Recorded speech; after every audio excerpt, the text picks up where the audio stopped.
Bonjour Sarah. Aujourd'hui, avec Sandrine, nous avons décidé de vous parler d'une thématique sensible. Comme vous le constatez, nous vivons dans une société de plus en plus numérique et de plus en plus digitale.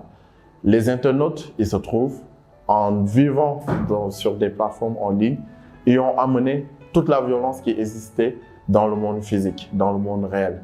Il se trouve même que parce que ces internautes sont cachés derrière des écrans, la violence en ligne amplifie très largement les violences physiques que l'on a pu constater dans le monde réel. Un des phénomènes les plus illustratifs de ces violences numériques est le cyberharcèlement.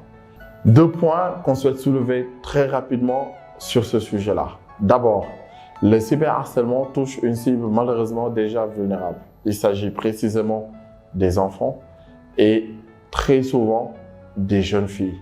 Et le second point, c'est qu'aujourd'hui, ces violences numériques, notamment de cyberharcèlement en l'occurrence, vont avoir des répercussions négatives dans la vie de ces jeunes-là.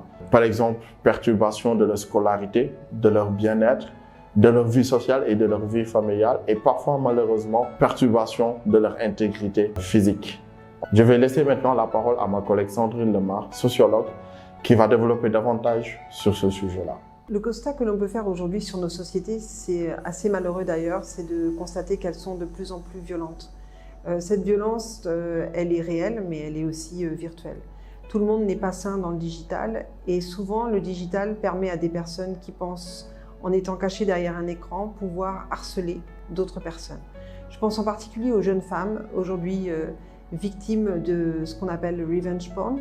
Cette pratique qui consiste en fait à véhiculer et à diffuser des vidéos compromettantes sur des personnes qui deviennent du coup victimes d'harcèlement. Ce harcèlement peut prendre différentes formes. On peut être harcelé justement dans le sens où on peut nous dire qu'on va distribuer nos vidéos et nos photos à tout le monde.